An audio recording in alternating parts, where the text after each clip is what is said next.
Well, good morning, everyone. I know not everybody's here yet this morning, but we need to start on time. So before we begin this study, can you join me in a word of prayer? Dear Father in heaven, thank you for the time that we have here this morning to open your word together. And we pray for this movement. We pray for the people in it, those that have been searching for truth. And we just ask, Lord, for your Holy Spirit to be here, to teach us, to correct us, to help us in our walk with you. As we look at this article of Jeff's, before we go back into Daniel chapter 11, we just pray for your Holy Spirit to give us a spirit of meekness, and that you can work upon Elder Jeff's heart and help him in the struggles that he's facing. And we pray this in Jesus' name. Amen. Okay, so welcome to this study. And again, it's not going to be a very enjoyable one. What we have is an article that came out yesterday. And so it's Future for America and July 18, 2020, number 4. So what Jeff does in this article, I'm not going to go through every detail of it, but he's going to start looking at the role of 1863 of the Seventh-day Adventist Church, and what is discovered and what is rejected. So you're going to have the 2520 being rejected by the Seventh-day Adventist Church. And then he says here, in 1863, the Millerite movement ended as those who had formerly been in the movement started the Seventh-day Adventist Church.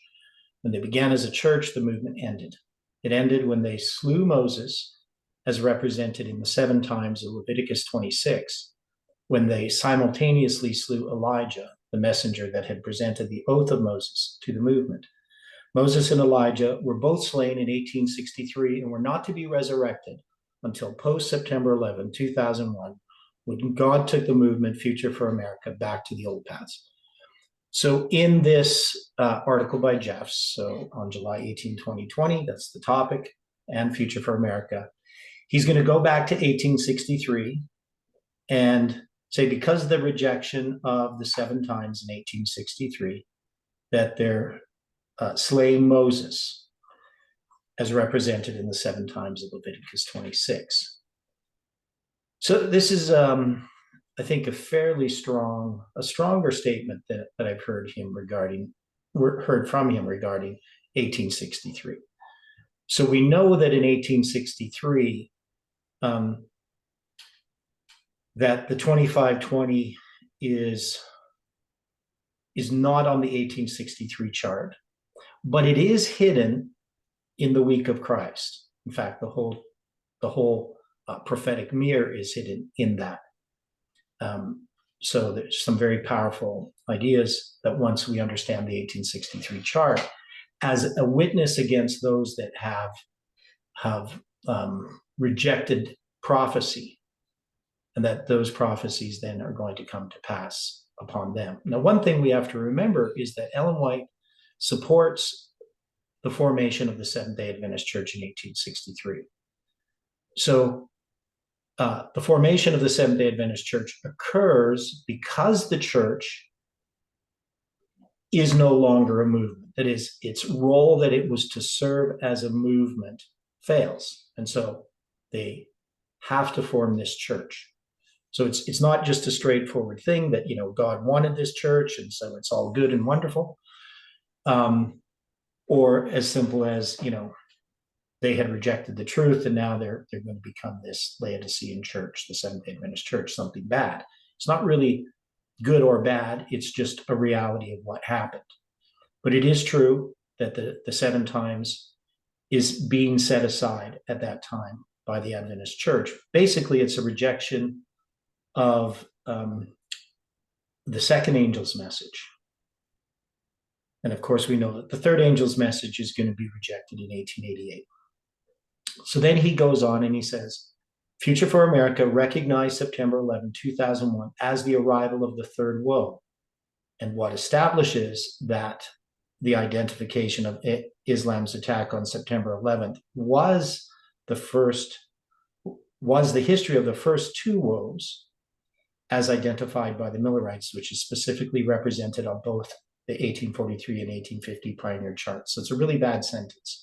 So I'm not quite sure what this sentence means, but basically, Future for America recognized that September 11, 2001 was the arrival of the third woe.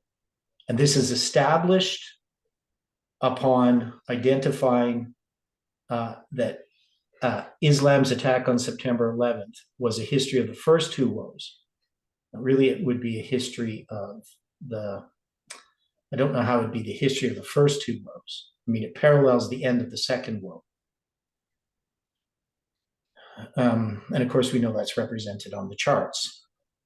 By returning to Millerite history to uphold the modern role of Islam, the Lord then opened future America's understanding of the 7 times Leviticus 26, which is graphically represented on both charts in the center column. And in both charts, the center of the center column is the cross. When God directed in the production of Habakkuk's tables, he made sure that the oath of Moses, the 7 times Leviticus 26, was the center of all the other prophetic illustrations, and that on both tables, Christ was placed in the very center. So he's going back to Habakkuk's 2 tables, in which he has established the movement's understanding of things up to that time, which we can all look at and see is very solid. So Habakkuk's 2 tables is like the foundation of this message. This agreed with a period of time located in another prophecy that was interpreted by Gabriel in chapter 9 of Daniel, which identified that Christ would confirm the covenant with many for 1 week. So he introduces here the 70 weeks, and it's something we've studied extensively. A prophetic week is 2,520 symbolic days, and the prophecy that Gabriel was explaining identified that in the midst or center of those 2,520 symbolic days, Christ would be crucified. Christ is the center of the 2,520 on both Habakkuk's tables, and also the week he confirmed the covenant with many. So now he's going to say some things here as he goes into talking about Future for America. So he goes back. In 1863, Adventism began as a church, and the Millerite movement that had been empowered with the spirit of Elijah was slain. So he's obviously referring here to Moses and Elijah in Revelation chapter 11, right? The Millerite movement understood that in the context of the 7 churches of Revelation, they had been the Philadelphian church. Those that separated from them after the Great Disappointment of 1844 were then identified as Laodiceans. In 1856, James White began a series of articles in the Review and Herald identifying that the movement that began as Philadelphia had become Laodicean, and that the members needed to seek the remedy offered to the Laodicean church.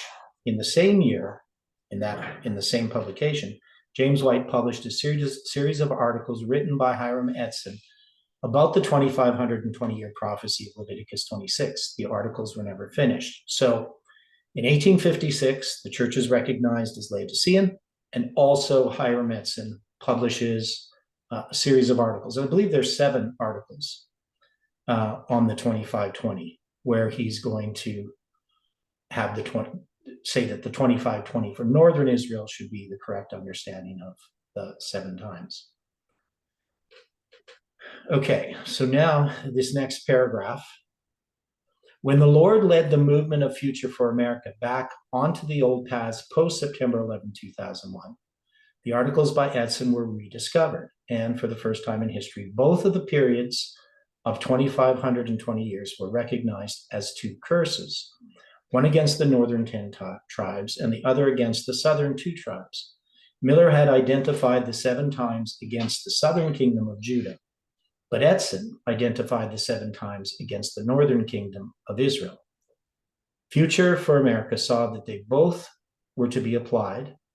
When the 2 scatterings are combined, they produce prophetic light that had never been recognized by Miller or Edson. So we would all agree with this.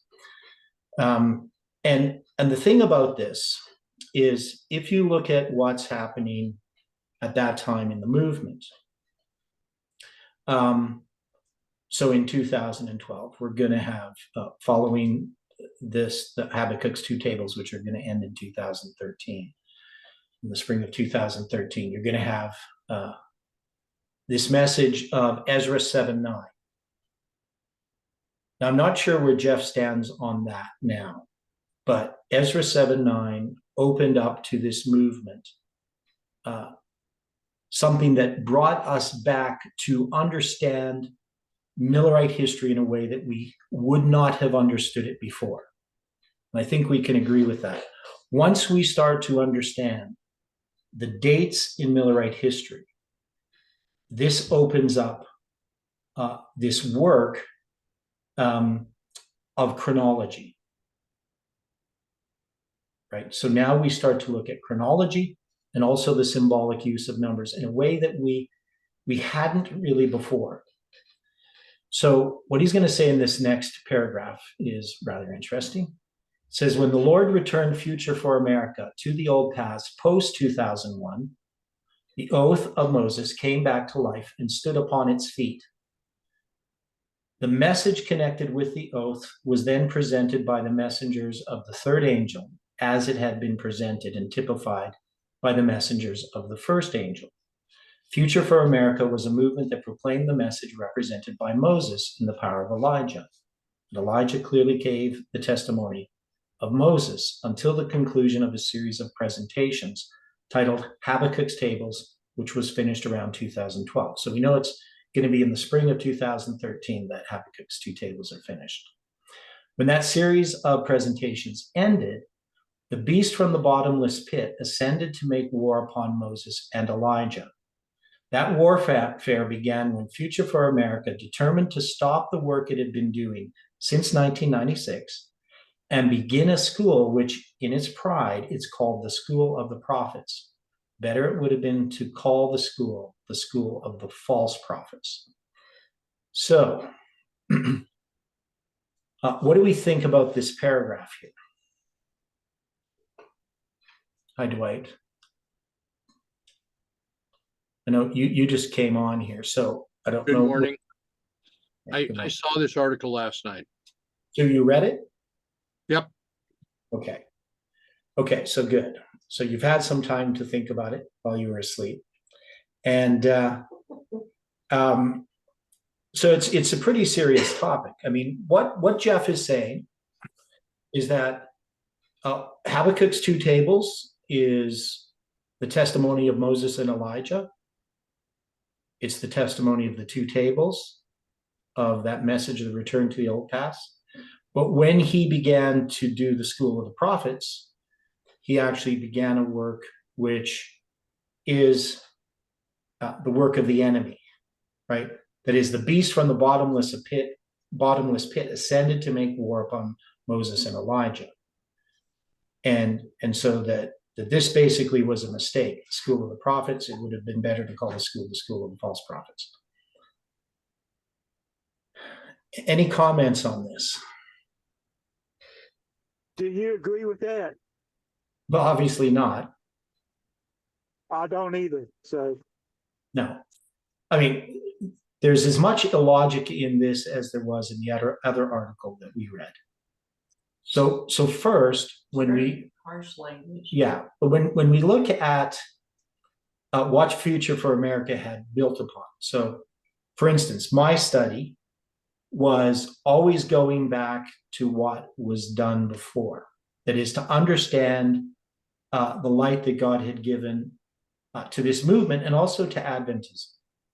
So my work at that time was basically the work of biblical chronology, sorting out the 2520, trying to understand the chronology of it, to understand the chronology of the Babylonian captivity. Now, if we're going to say that the movement stops at Habakkuk's two tables, that it was basically slain then, because that's what he's kind of saying here. that these prophets, Moses and Elijah, are going to be slain and, thrown into the streets, so to speak.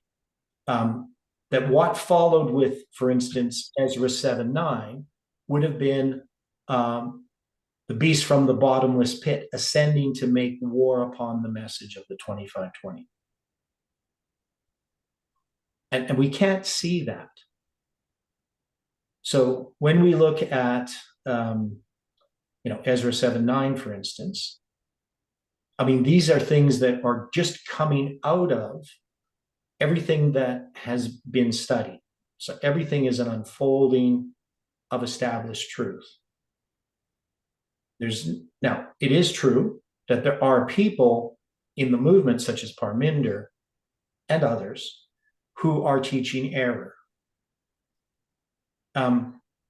So let's see what he says in this next paragraph. So he says, the chaos and confusion that ensued when the school began, allowing those who had never been confirmed by the Lord as his messengers to introduce their own ideas, ended with the death of Future for America on July 18, 2020. At that point, Moses and Elijah had been slain in the streets. So he's going to say, basically, there's a war being put upon Moses and Elijah. It's going to begin, it would be in 2013, after Habakkuk's 2 tables are done, and they're going to have this school of the prophets begin in 2013. That there is allowing those who had never been confirmed by the Lord as his messengers. So how do we decide if somebody has been confirmed by the Lord as God's messenger? How would we decide that?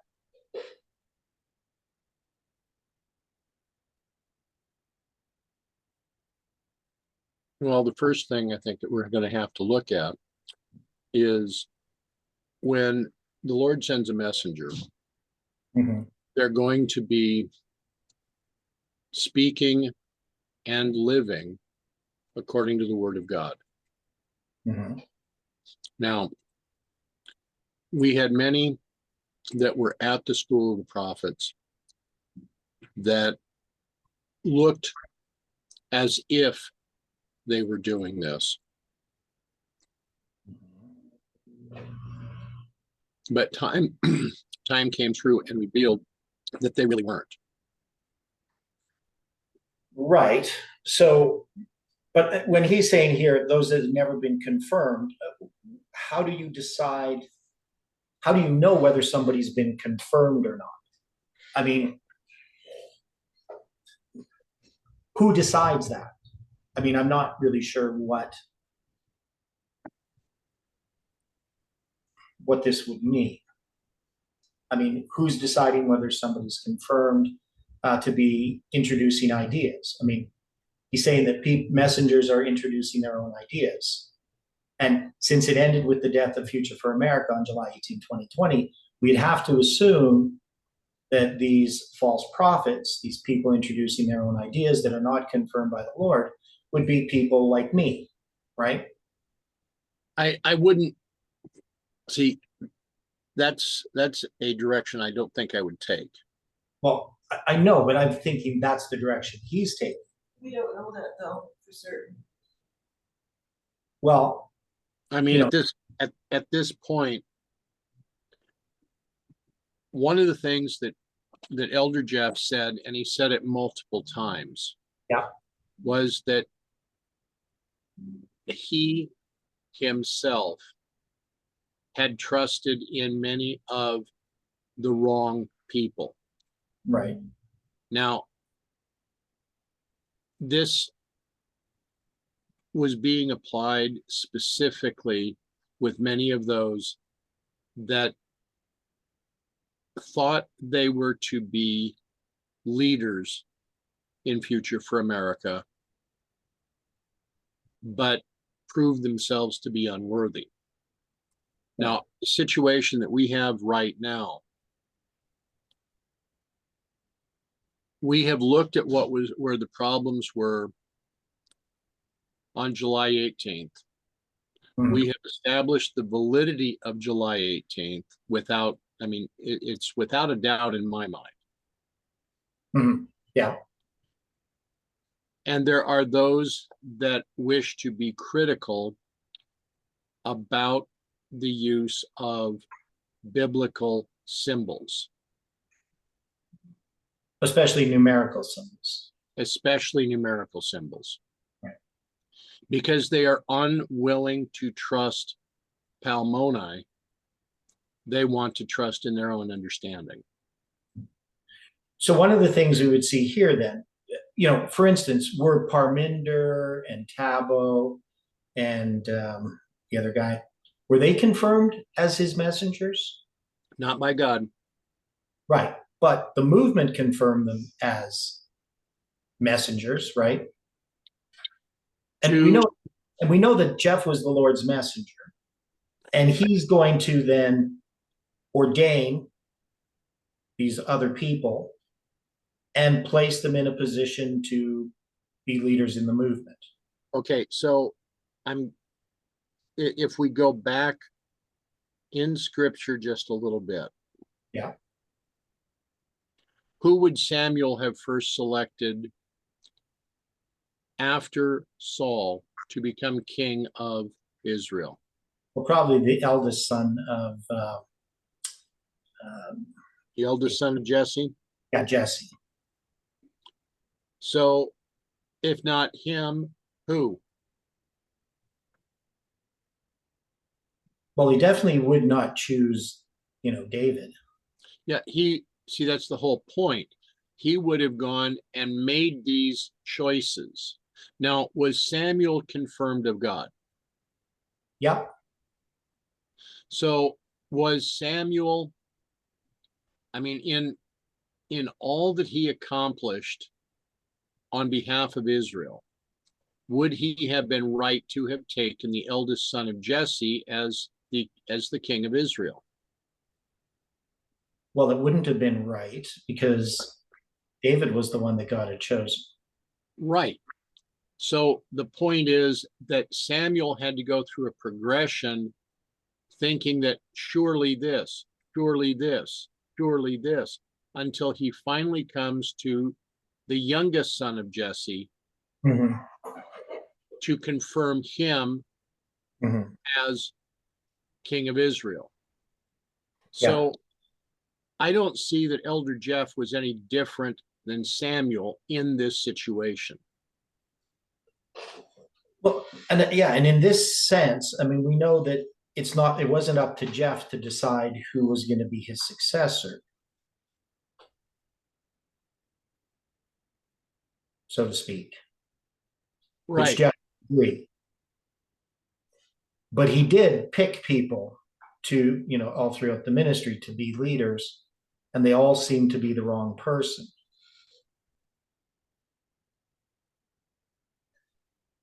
But so I don't know. What I don't know is what he means had never been confirmed by the Lord as his messengers. How we would determine that.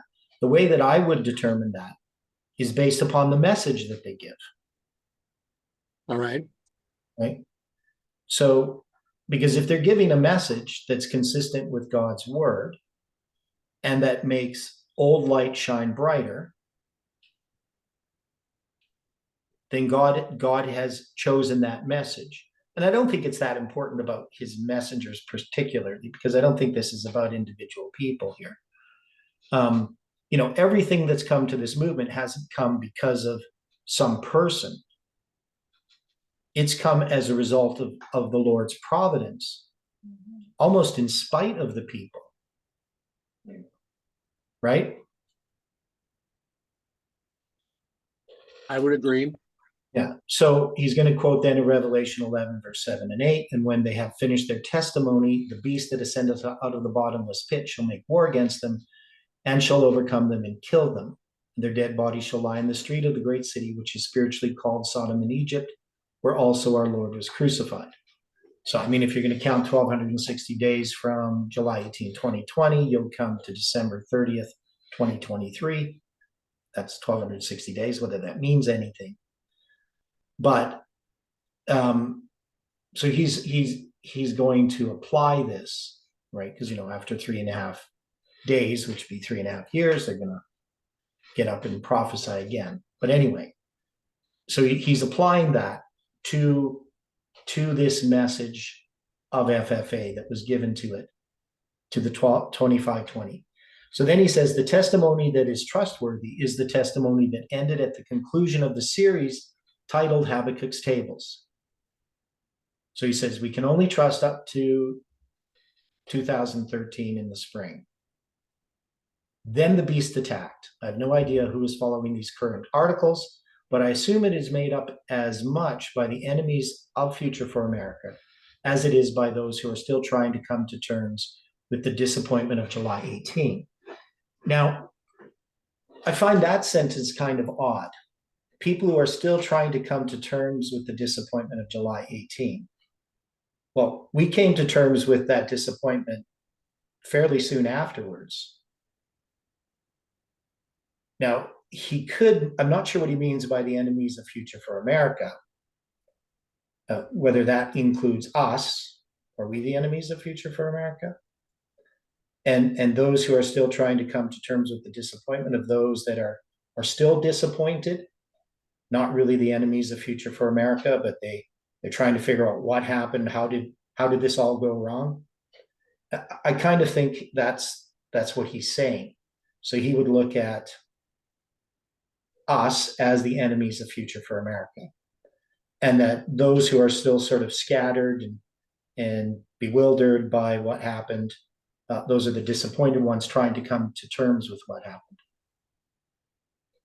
So I therefore expect that those that are in the category I define as enemies will point out how self-serving this application of prophetic history appears to be in their minds. So be it. Time is too short to pretend that the history of Future for America is not clearly identified as the movement that had been typified by the Millerite movement. And it is too short to pretend that the flawed Laodicean human messenger that was raised up to lead out in that movement was not typified by William Miller. So if this is correct, that the Millerite movement is parallel to Future for America, and that Jeff is parallel to William Miller, then after July 18th, the disappointment, William Miller's testimony regarding what happened is not what is to be followed, right? Okay. So by paralleling himself with Miller, he disqualifies himself to comment about July 18th. Wouldn't that be true?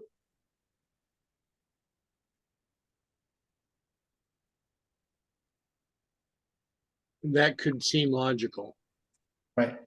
Well, based on his logic, based on what he's presenting here, based on what we know about William Miller, we know William Miller, we don't follow Miller after October 22nd, 1844.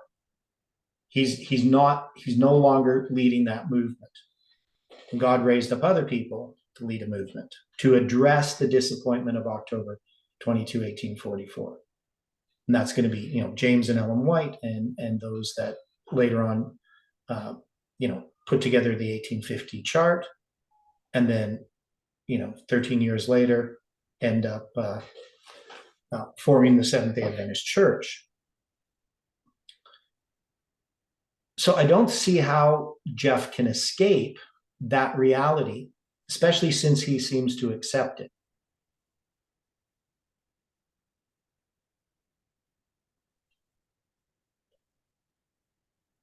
Now, he's going to address something that I've always had trouble with when I see people doing this. So I've run into this for 40 years as an Adventist, and you probably have too. Now, Miller was a Philadelphian. So the Philadelphia church, when would we place the Philadelphian church?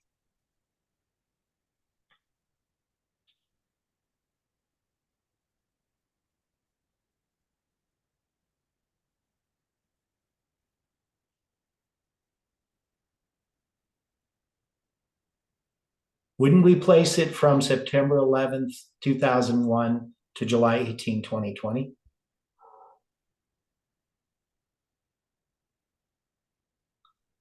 Isn't it from August 11th, 1840 to October 22, 1844? Yes. Okay. So we may be Seventh-day Adventists, and we are the Laodicean church. It's the last church, right? So the Laodicean follows the Philadelphian. Philadelphian is that movement. And we had in our history something that paralleled that Philadelphian church. That would have been that history from 9/11 to July 18, 2020. I would think we would have to parallel that history. And even, if we are going to sort of zoom in, we could say it's from November 9th, 2019 to July 18, 2020. If we wanted to do it that way, but I still think we would probably go back to September 11th, with November 9th paralleling, the second angel's message arriving in April 19th, 1844 to October 22nd, 1844. So that movement of the Philadelphian is something that's prophetically, it's a prophetic waymark, right? That is, somebody can't just become a Philadelphian, right? I've run into this idea. People say, well, you're Laodicean, but I'm a Philadelphian, right? Because I believe Philadelphians are the ones who are going to be, the 144,000, or different ideas people have had. I don't know if you've run into people like this talking about the Philadelphian, but it's not something you can just do. It comes because of a prophetic events that place you there. Would you agree with me on that? Or does somebody disagree? I don't think I would disagree. Okay. So Jeff is saying, well, he came into Adventism from the world in 1975. So he's a certified Laodicean Adventist. Now, in studying Jones is quite clear that we are Laodiceans, that we have to believe the testimony that Christ gives in regard to us. And I don't believe Laodicean means a person is lost. I think it's just the condition of the final church, the message that is given to the final church, that there is a need that exists in this movement presently that we would parallel to the Laodicean message.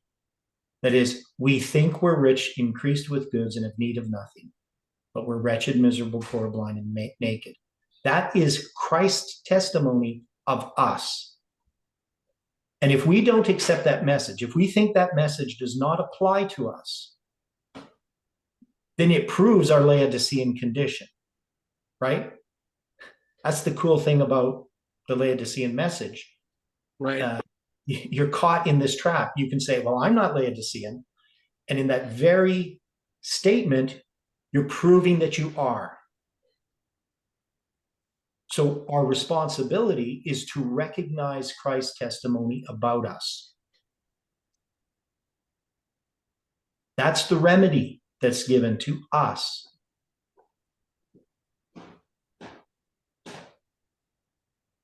Okay?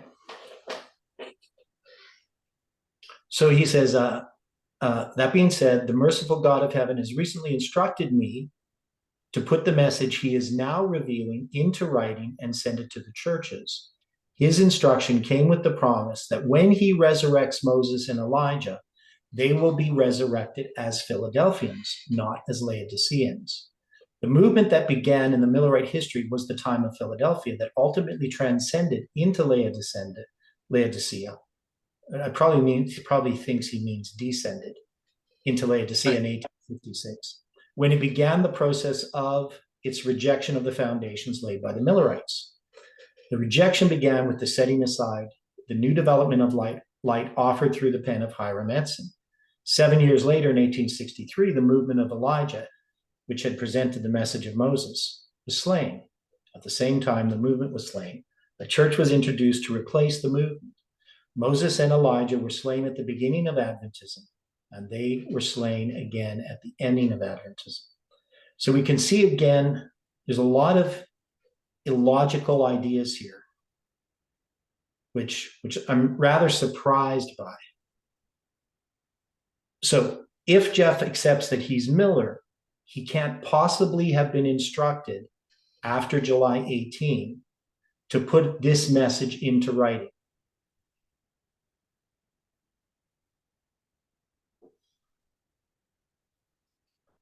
Because if he's doing so, if he was instructed to do so, it would contradict what he's already said. Right? That's evident. Yeah.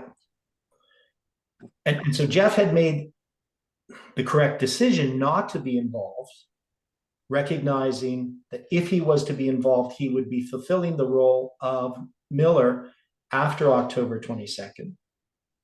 And yet he can't help himself. He's going to do it just as Miller did. He's going to reject the light that God was unfolding in regard to the sanctuary. That's what Miller did.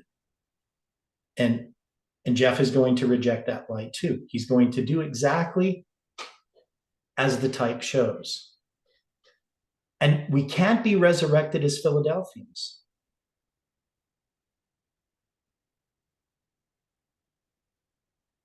Because that's not how it works. Philadelphia happens, then Laodicean happens. That's what happened in this movement. It never goes back to Philadelphia. Wouldn't that would require us, as you just said, or it seemed to indicate, to go backwards rather than to go forwards. Right. Now we can say, well, Philadelphia, that's way better than Laodicean, right? Doesn't have a rebuke. It's the church of brotherly love. Laodicea is this lukewarm church.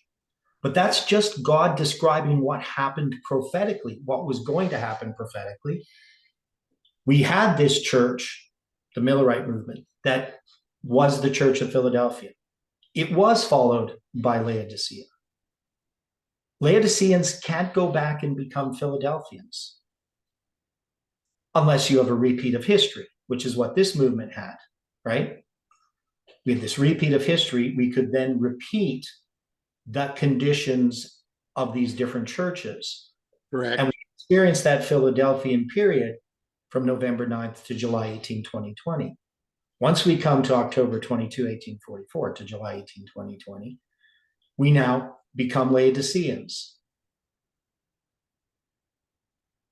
within the context of the movement, right? That is, and that's what we saw, that's what we see. And the message that we need is the message to the Laodiceans, because that is the remedy that God is presenting to us at the present time. We need to see our spiritual condition for what it is. And July 18 exposes that.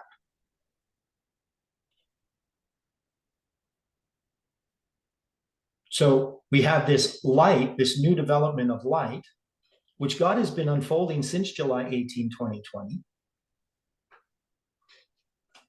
You can't reject that light.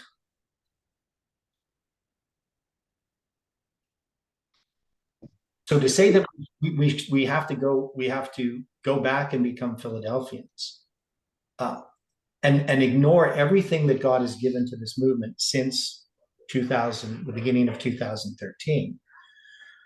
It's illogical. It makes no sense whatsoever, right? So it's very disturbing. I mean, I almost I want to laugh just because it's painful. I mean, it's painful to see Jeff doing this. And the other thing that's painful is that there's many people who are going to rejoice in these articles, but they're not going to have light.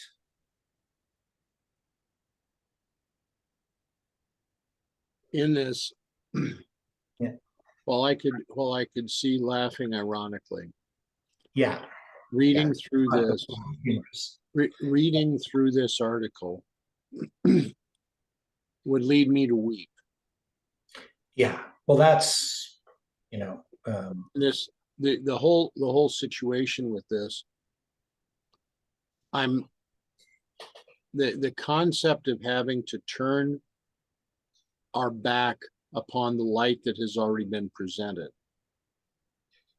is a fearsome thought, Mhm. because what happened to those that turned their back on light? Well, they go off the path and go into darkness. Correct.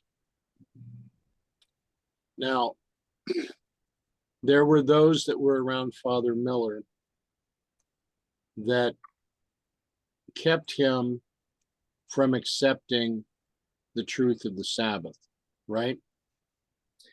Yes. And of course, not just the Sabbath, but also the sanctuary message as well. Okay. Are we not seeing a type of parallel with this article? Yes. We're definitely seeing the parallel. And, when it comes to, Miller was kept from really even hearing the message, except filtered through the words of others. Right. Right. So other people had their opinions. They would tell Miller about what these fanatical groups are teaching, and that's what he would know. Now, I know I can't remember when it was. I could probably find the email, but there was, because I used to send Jeff, links to our studies. And there was a certain point where he asked to not receive any more studies, right? So remove him from the mailing list. And now it is possible Jeff did that. I had a feeling, though, it wasn't Jeff that did it, but I could be wrong. It could have been Jeff who decided. But definitely there was an influence. I mean, I personally couldn't do it. I mean, if I was in Jeff's position, I would want to know what people are teaching. I would try to study with them and understand what's going on, and to have some kind of um, you know perspective on it, right? But there was a lot of things happening that that obviously are going to bias Jeff to doing that, right? So the things that happened when we were there in 2018, getting kicked out of the School of Prophets, Jeff wasn't there. He wasn't a part of it. He doesn't know what actually happened. And then, what happened during that period, in 2019 into 2020. I mean, definitely, I'm pushed on the outside of things. I've never been confirmed by the movement as, God's messenger or anything like that. What he's talking about, the idea if confirmed means, I was made, a member of FA or some kind of, anointing or ordaining or anything like that, never happened to me, which I was always thankful for, because I really don't think that it's helpful at this time in Earth's history to have men authorize who is sent of God and who isn't. I don't think it's a safe thing to do. I think what people have to do is study God's word for themselves and decide if a message is true or not. Because we're not to be following people, we're to be following Christ. And Christ is going to give light from all different places. And to me, that was the beauty of what I saw in the movement, especially, after 2012, is we started having a flood of light from all different directions. And Jeff was sort of the focal point. He would take this light and focus it and help us to look at it and examine it. And I think there was a great deal of humility in how he did that, because I don't think many leaders would do that. So this idea that this was pride, the School of the Prophets came out of pride, calling it the School of the Prophets. I probably wouldn't have called it the School of the Prophets, but, I don't think it was pride that did that. I mean, I don't see that pride in Jeff. In that history, I don't see it.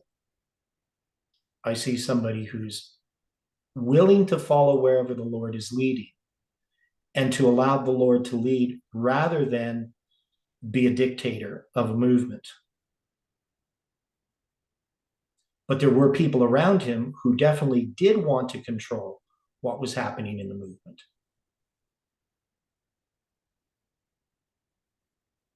Right? Because when we think our ideas are important, that our insights are to be the guide, we end up shutting out light.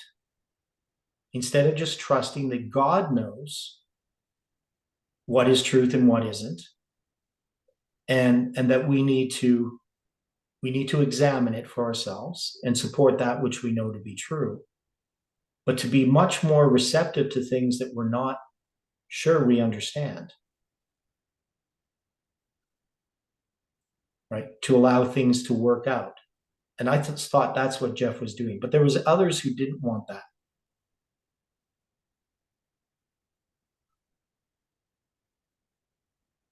So, so he says here, at the ending of the prophetic Laodicea in 1989, the vision of the Hiddekel River was unsealed and a movement began that was born of a Laodicean mother. The Lord was not taken unaware, and he knew that he would finish his work of the three angels as he began it. He would end it with a movement of Philadelphians, just as he began it. And in order to do this, the movement that was Laodicean by birth would need to be slain and resurrected as Philadelphians. In doing so, the movement that was brought out of the Laodicean church would become the eighth that is of the seven, in the very history where the threefold union would become the eighth that is of the seven. And in this very same history, the horn of republicanism will also experience a resurrection of the eighth that was of the seven and had been slain by the wokeism of Egypt and Sodom.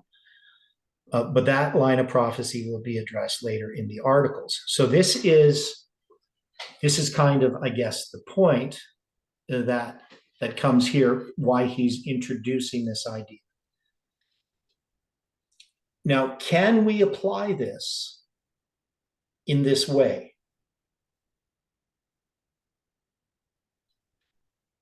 I don't see how. Okay. So, I mean, we know that there's a message of the seven trumpets, right? There's the message of the seven churches. There's the message of the seven seals. Are we going to take each one of these and have an eighth that is of the seven? I don't see that we can. Yeah. I mean, where in the Bible, with the exception of the one location, do we find an eighth of the seven? Do we find that with the seven trumpets? Do we find that with the seven seals? Yeah. Well, what we can do that is consistent is that we can see that a reform line has 7 waymarks, right? 3 messages in 7 waymarks, correct? I would agree. Okay.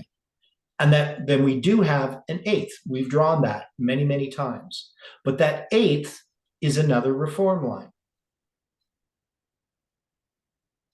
Right? Because it's going to be the second angel's message repeated, what we call the fourth angel's message, but it's going to be Okay. Okay, so we have that happen in these histories. So we do have a model for it, but the model for it is different than what he's suggesting. Because I'm saying that, yes, we do have, after those 7 waymarks of Millerite history, we have the Revelation 18. So we have this 3-1 combination. But in that repeat of history, Revelation 18 is a repeat of Millerite history. And in a sense, it's a repeat of, and Jeff did some studies regarding these 7 churches and how we would reapply them again. And what you would do is you would take 1989 and place from 1989 to 9/11 as Sardis. And from 9/11 to July 18th, 2020 as Philadelphia. And then you would say, now we are Laodicean. Now, he never quite had it that way, but he did, right? Just not the exact dates or waymarks. But we could see that we have a progressive destruction of four, the first four churches, with the last three churches occurring from 1798 to 1863, right? Or 1856, however you want to look at it, right? That's how we would understand those churches. We're going to have, in 1844, the Laodicean church is going to come. But, you know, it doesn't really come until what, 1850 or 1856, or however you want to look at it, wherever you want to date it. But it's still going to be, you still have to have all of the seven churches to get that repeat of history.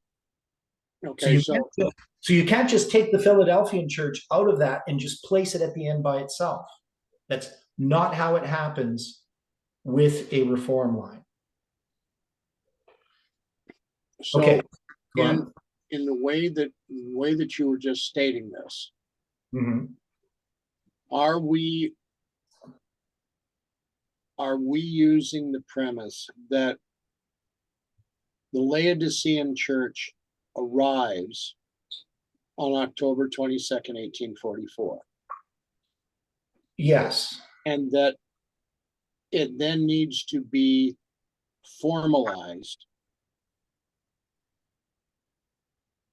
much as what we've been dealing with the messages of the three angels of Revelation 14 and the message of the fourth angel of Revelation 18.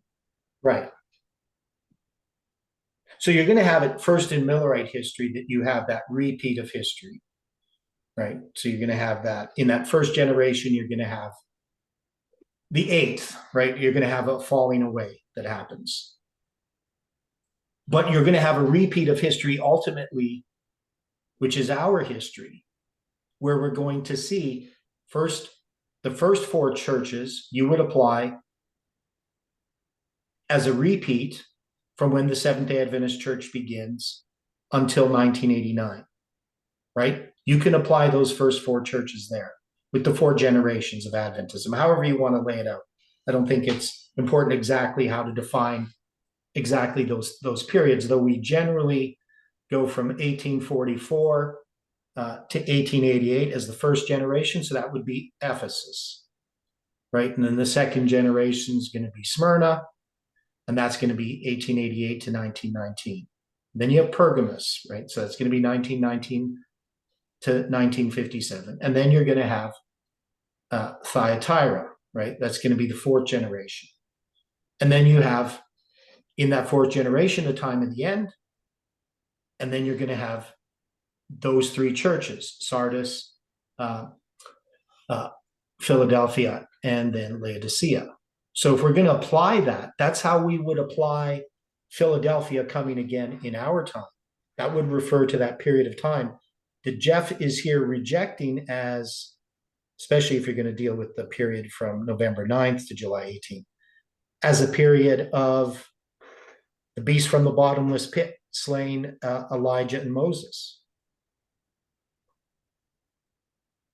And then he's just going to want to say, well, we're just Laodiceans, and now we need to go back to Philadelphia. But you can't get back to Philadelphia without going through all of the churches. And if you're going to say, well, it's of the eighth, which is of the seven, that eighth in the context of a reform line is another reform line. So it means you have to repeat all of those churches. So we've already had that Philadelphian experience in this movement, which Jeff is calling basically the period of the false prophets. And so he can't just jump back to be a Philadelphian. I mean, how do you do that?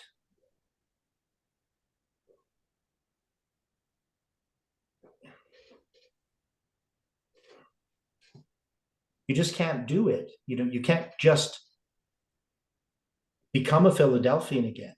You have to just take the counsel that God has given us now, which is the counsel to the Laodiceans, because that's where this movement is presently. So it's, I mean, I can see how he's trying to fit this in, this wokeism of Egypt and Sodom. That's going to be Parminder's stuff. But of course, that has nothing to do with us, right? So, because he's saying now it's slain by the wokeism. Well, before he said it was slain by, wasn't wokeism that led to July 18, 2020, was it? No, it wasn't. Yeah. So I just find it, really inexplicable that he can do this, right? So he's gonna, have this Revelation 11, verse 9 to 11. So you can see the 11, 9, 9, 11 there. That's going to tie you into September 11th and November 9th. So we can see that this does apply, right? We can apply this history, but not in the way that he's applying it.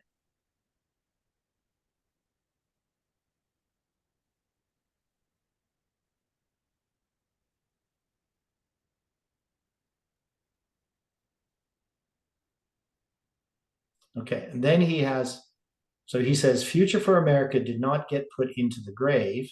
It just laid there in the street where it had been slain, while its enemies rejoiced over its apparent death. Yet after 3 days and a half, the spirit of life from God entered into them, and they stood upon their feet. Time is no longer. So the 3.5 days is symbolic of 1,260 days or years that in Revelation 12, verses 6 and 14 represent the wilderness where the sanctuary and the host were trodden underfoot. If they had been put into the grave, they would not be in a street where they could be trodden down.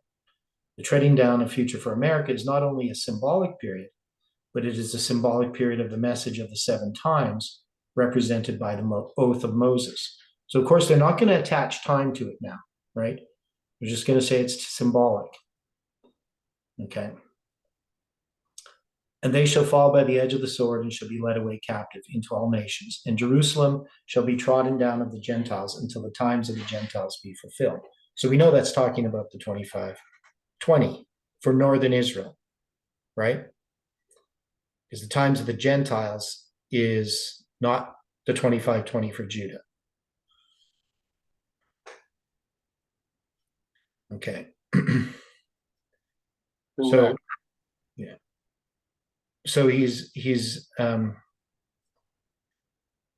okay. So Rand says, when FFA resurrects, will it have a completely different message? Well, it appears to.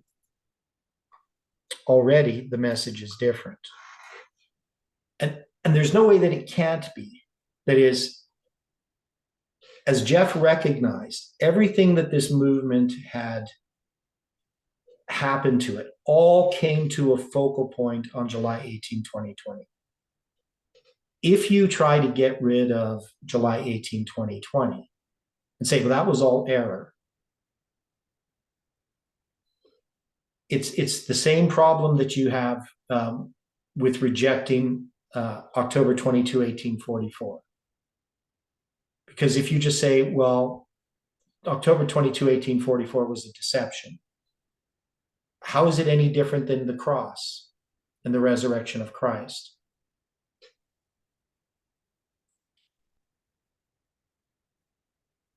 Because you have a disappointment there. Is every disappointment then a failure on the part of God or part of us understanding God's message? We'd have to say no, because these disappointments come from an understanding of God's message. And they bring us to a point where we then can come to understand what God is trying to teach us. So if we reject July 18, we reject the message to the Laodiceans that's going to correct us. We're not going to see ourselves as wretched, miserable, poor, blind, and naked.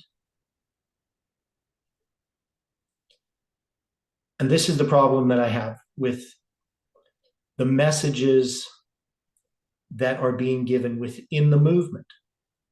These are the messages that are trying to justify self rather than to recognize our sins. And they come in a way of, for instance, after July 18th, before December 6th, there was this call to basically apologize to the people of Nashville for what we had done in saying that Nashville was going to be destroyed by a nuclear attack by Islam. We needed to apologize. And I'm not trying to be dramatic, but I would say that was an insane idea. And why do I say insane idea? Because what is insanity? A person being double-minded, right? Schizophrenic. If God hasn't been leading you and you've been under deception, what you need to do is repent to God and change your ways. But everything that was being talked about was a way of trying to save face. And even the interpretations of trying to get things to somehow, July 18th wasn't really a failure in the sense of it's going to happen again, right? We just need another date. Or, Trump, the Trump prediction needs to be revived so that we can again predict some exact event so that people will then recognize we were right. You understand what I'm saying there? We need to know that what God gave us was true. It's not about what anybody else thinks about it. And we need to know why God gave us this message, because we need to be corrected on a spiritual level. We need to recognize what our problems are. And the things that are our problems are the things that we keep trying to avoid. We don't want to see ourselves as sinners. We want to justify everything we do so that we look good. And the reality is, we're not good. We need to be corrected.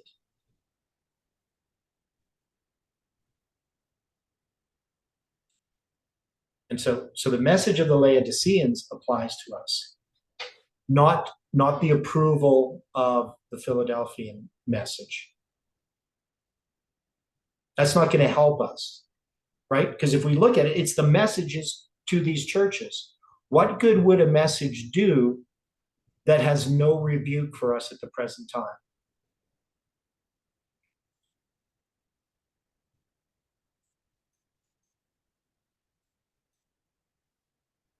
So if we look at Revelation chapter 3, let's just go there. So remember, you're going to have Sardis first. That's going to be 1798 to August 11th, 1840. Okay. And then you have the Philadelphian church. Now, some people try to put it, to the spring of 1844 to October 22nd. But I would put it in that whole period that Ellen White calls a wonderful manifestation of the power of God, that she parallels with the Exodus. And Angela put it here in the comments. I don't read of Jonah apologizing to Nineveh when it wasn't destroyed at the end of 40 literal days. He had to be corrected of his self-righteousness and self-pity, as we do. Yes, so I would agree. So when we look at the message to the Philadelphians, to the angel of the church of Philadelphia, church in Philadelphia, write, these things saith he that is holy, he that is true, he that hath the key of David, that openeth and no man shutteth, and shutteth and no man openeth. I know thy works. Behold, I have set before thee an open door, and no man can shut it. For thou hast a little strength, and hast kept my word, and hast not denied my name. Behold, I will make them of the synagogue of Satan, which say they are Jews and are not, but do lie. Behold, I will make them to come and worship before thy feet, and to know that I have loved thee, because thou hast kept thy word of my patience, and I also will keep thee from the hour of temptation, which shall come upon all the world, to try them and to dwell upon the earth. Behold, I come quickly. Hold fast which thou hast, that no man may take thy crown. He that overcometh will I make a pillar in the temple of my God, and he shall go no more out.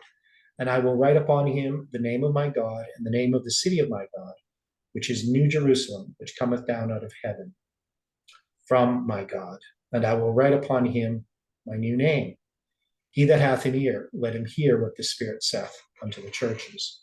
So we know that this is the message to that movement that is going to predict Christ coming in 1844, right?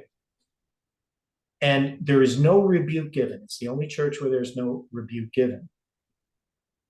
But the counsel is what we need to listen to, right? Now, we have some promises in there as well. Now, in this context, the key of David, that brings us back to Isaiah 22.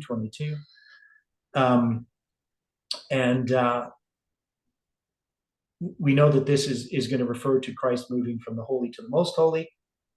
So it has its prophetic fulfillment in the Millerite history. And we know that we're repeating Millerite history. So we know that we repeated this church. And it talks about those that are the synagogue of Satan, and they're going to come down and worship at our feet, right? So in understanding this, this is not talking about in this time. This obviously is at the end of time. So by being faithful through all that period of criticism, we can trust that in the end, God's name will be vindicated. And so we can look forward to that. We don't need to have it happen now, right? We don't need to be vindicated personally, because God has his time for that. So we have to keep the word of his patience. And he says he'll keep us from the hour of temptation, which shall come upon all the world. So we'll be able to go through the time of trouble. And we have to hold fast, which thou hast. Right? So these are the things that God has given us, the truths and the light that he's given it. And then there's promises made about being a pillar in the temple of God. Right? So if we're going to say that this is the Philadelphian church,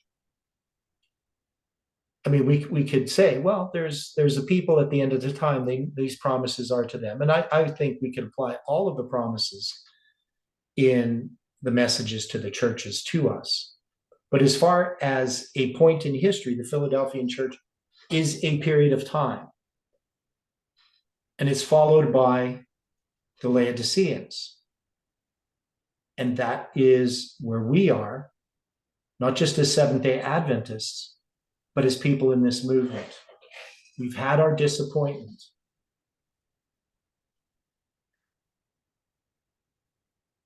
But yet we don't recognize our spiritual condition.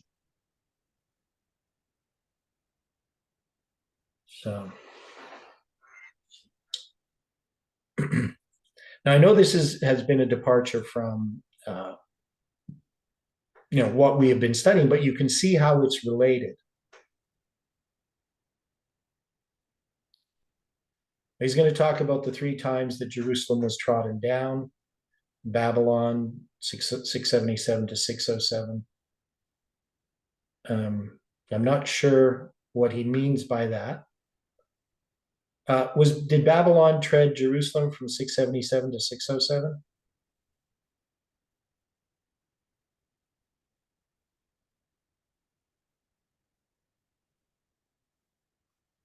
Wouldn't that be from 607 to 537?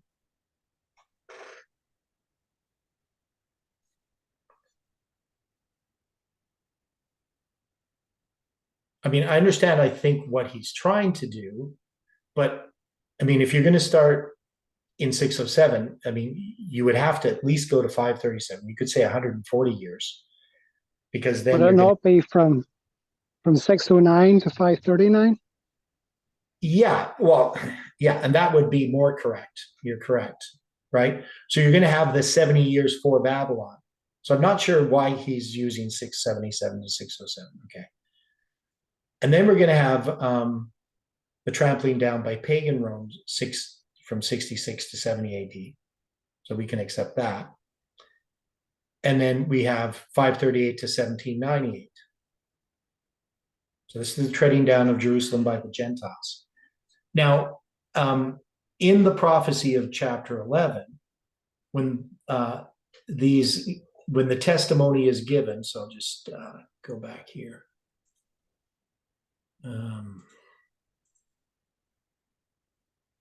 Okay, so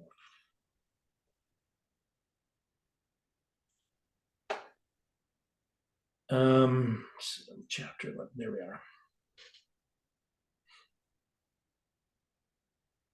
Now, the Gentiles are going to tread it underfoot 40 and 2 months. Okay, so we're going to have this treading. So this is going to be the papacy, right? So he says there's 3 treading downs. We have Babylon, and then we have pagan Rome, and then we have papal Rome. And I think we can agree with that.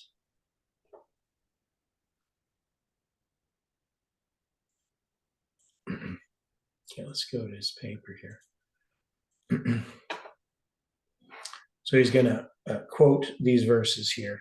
Then the command for John to measure the temple and the worshipers therein represents the opening of the judgment in 1844. For the previous 2 verses identified John as having experienced the bitterness of the great disappointment in 1844. Then after he is told he must repeat the work of proclaiming the message, verse 1 of chapter 11 identifies that judgment has begun. So there's going to be this in this verse here. So he mentions this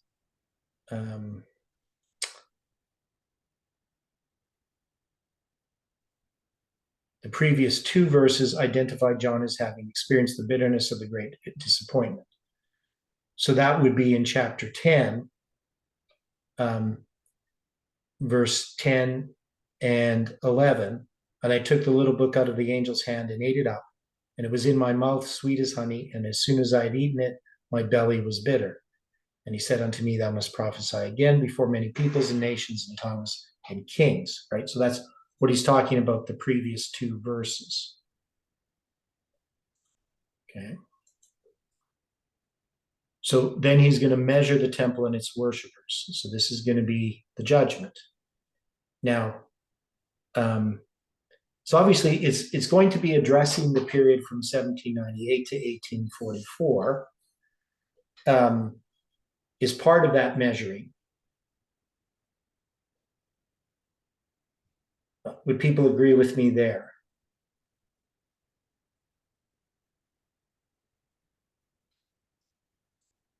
He says it represents the opening of the judgment in 1844. But I'm saying it includes that whole period from 1798 to 1844 as the opening of the judgment.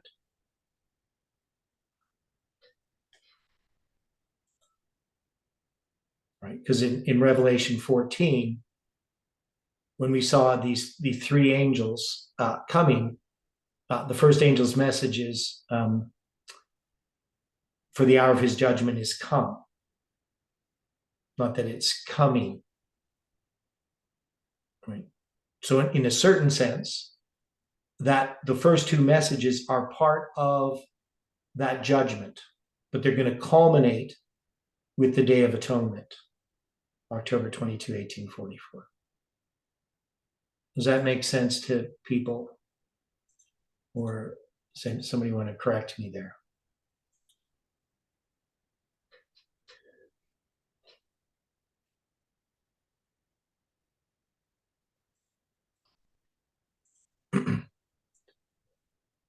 Okay, so he's going to talk about this period of time. He's going to talk about Moses and Elijah. And about the times of the Gentiles, from 723 BC to 1798.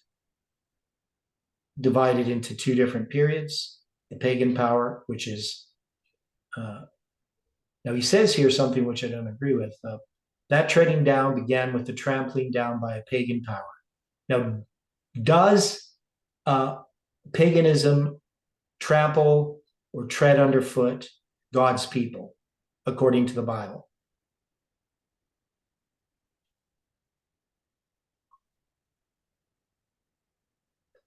So it doesn't, right? You know, it's the papal power that does that work.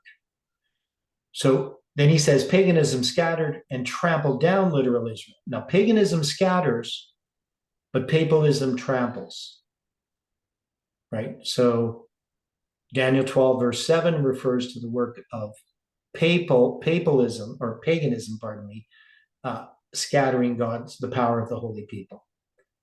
And Daniel 7, verse 25 refers to papalism's treading underfoot.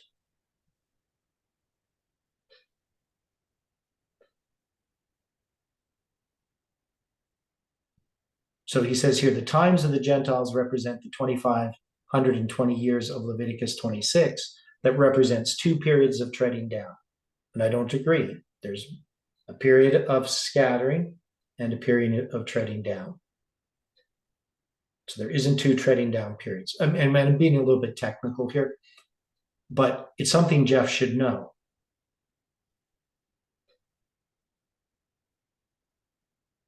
Now, he says something else here. The first was carried out by paganism as represented by Assyria, then Babylon, then pagan Rome. Now, we know, of course, in 523, it's going to be Assyria that begins this work of scattering, right?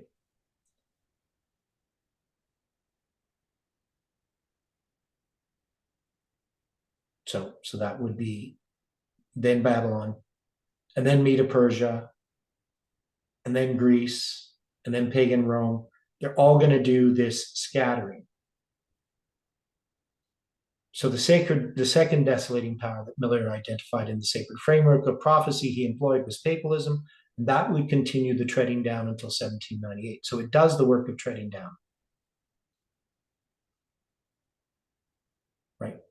So in Daniel 8, verse 13 and 14, then I heard one saint speaking, and another saint said unto that certain saint, that's Palmoni, which spake, how long shall be the vision concerning the daily and the transgression of desolation, to give both the sanctuary and the host to be trodden underfoot?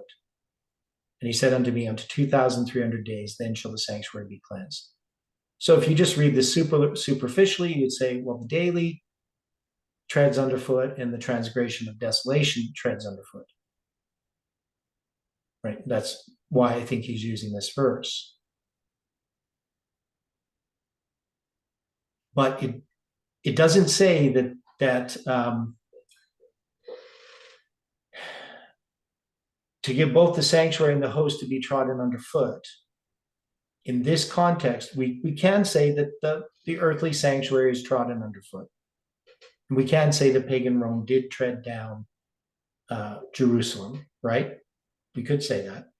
So I'm not saying that there is no treading down at all, because this is going to have to do with the work of destruction. But the sanctuary and the host to be trodden underfoot, primarily this is God's people, the period of persecution that happens under papalism. Okay. And then the angel Gabriel and the other angels led Miller to understand the daily represented paganism and that the transgression of desolation represented papalism, right? So he's just going to go into a bit more here about the 2520. And then he talks about the 3 days and a half, and he says he's going to address this truth in the next article. So we have another article we're going to have to look at. Okay, so very disappointing article. It's a mixture of truth and error, but it's a rejection of this message. So people need to evaluate it.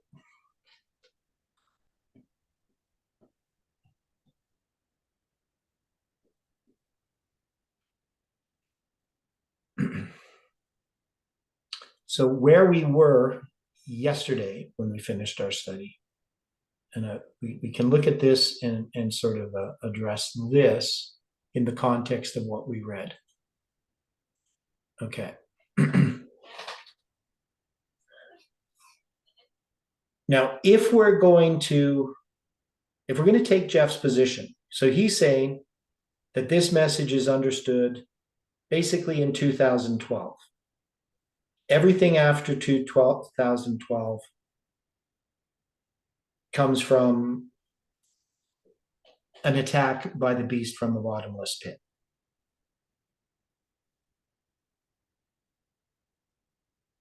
So if that's the case, what is it that we're throwing out? Can we take these lines, Reagan, Bush, Clinton, Bush, Obama, Trump, whatever, can we take this as truth? Does this happen after 2012?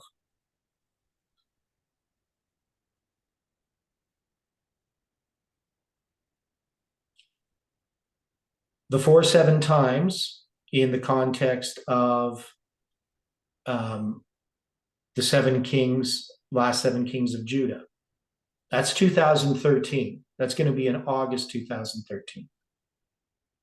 Now, is Jeff going to keep this idea, or is he going to throw it out?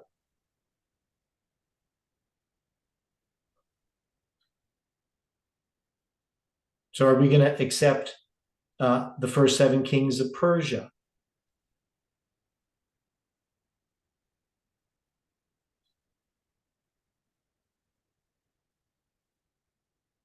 You kind of see the problem that he's going to face is, how do you decide after 2012 any of the light that we received, whether it's light or darkness?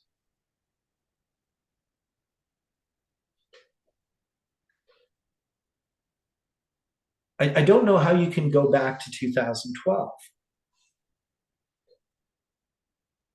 So he's just saying that, that message of Elijah and Moses are slain and they're lying on the streets. They're not in the grave. They're not dead, because they're going to be resurrected. And he believes that he's resurrecting that message. So that means we don't have Ezra 7:9, but do we have these lines? Yes, we have these lines, but the situation to answer or attempt to answer your question is that if we go back to 2012 and we are rejecting the light that has come since then, We would have to reject these lines. we'd have to reject all of them, but wouldn't we also be rejecting, since you have it up here as a line, the application of the presidents of the United States as emperors of Rome and as being the symbols relating to those that were in the Medo-Persian Empire? Right.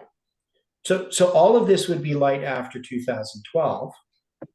So, the election of Trump, our prediction regarding Trump, obviously Ezra 7:9, all of the insights, and I'm saying the insights into the 4-7 times, because these are related, right?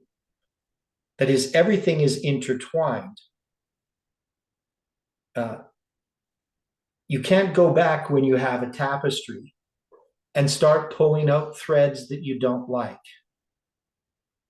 Because what happens to the tapestry? It falls apart. Right. So I don't see how you can go back to 2012. Now, a person can say, well, we're going to go back to 2012 and reevaluate all of the things after 2012 and just pick and choose the things that we think we like. But they're all intertwined. That is, the understanding we have of the 4-7 times. So that's the last 7 kings of Judah. They're tied up into an understanding that's expanding above that, right? So Jeff in 2013, he's going to be introducing something that's not part of Habakkuk's 2 tables. Is he going to repudiate that? Is he going to say, he's going to retract that and say, no, that wasn't light?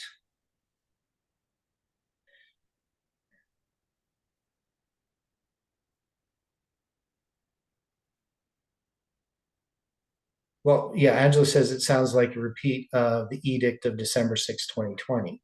So their declaration of December 6, 2020. It says that we can go back.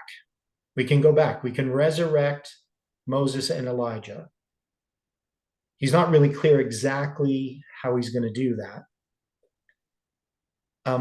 But one thing he's not going to do, and he hasn't appeared to have done yet, is actually address, and whether he could do it or not. I don't think it would be very easy to do, to go through and show where we're incorrect in what we did. You can say it's incorrect. You can say it was all just a deception. People brought in all these ideas.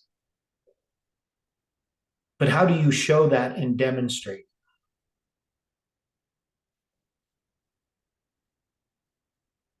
You can just, you can sort of say the people who are presenting them, they're enemies of the truth in some way.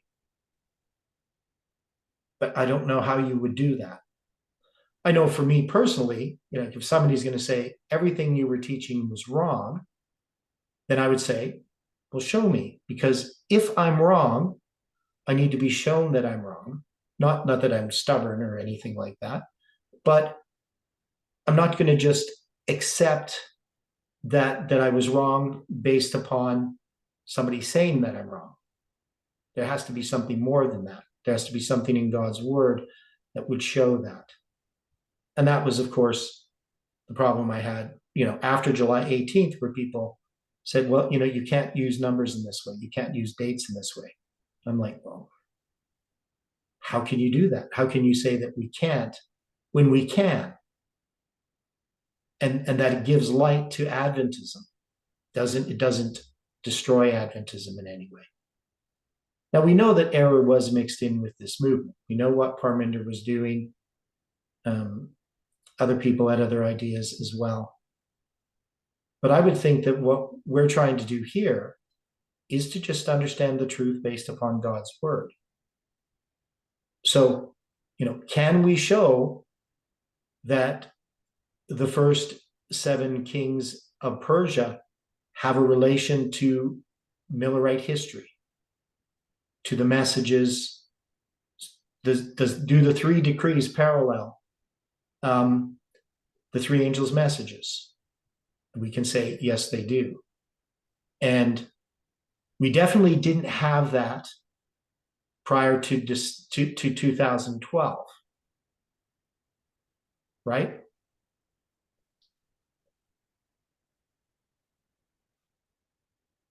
Stephen, how early can we go back to Jeff paralleling the 3 decrees with the 3 angels' messages and the time of the end and etc.? How far can we go back to get that?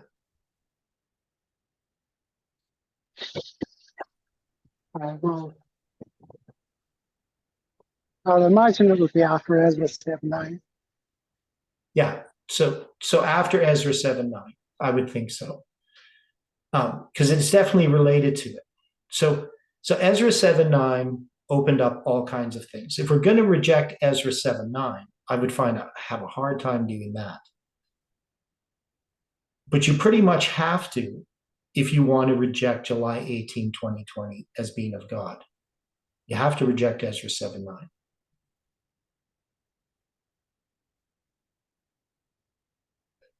I just don't see how you can do otherwise. Okay, so we're going to come back to this hopefully tomorrow morning, to looking at what's in front of us here. It's obviously pretty discouraging seeing what Jeff is saying. And people are going to have to decide about it for themselves. How much he's going to try to resurrect Future for America, whether he's going to create, an organizational structure in some way, have camp meetings, those types of things. I have no idea. Is he going to start doing videos again? I have no idea, right? What he's planning to do. But it doesn't seem wise to reject the light that has come through God's word. So we're going to have to wait and see how that affects the movement. And anyway, can you join me in a word of prayer? Dear Father in heaven, we are so grateful for the time that we had this morning. Our hearts are heavy for Jeff, for his family, for those that we love who are in the movement and have been in the movement. And we know, Lord, that this is a difficult time to see what Jeff is writing. And we know, Lord, that you have a purpose and a plan. So we pray, Lord, that these things can bring this movement back together in unity. And I pray for the Canadian and American groups. I'm not sure how they're reacting to all of these things, but we pray that you can be with them. And be with us throughout this day and bring us back together to study your word. According to thy will, we pray and ask it in Jesus' name. Amen.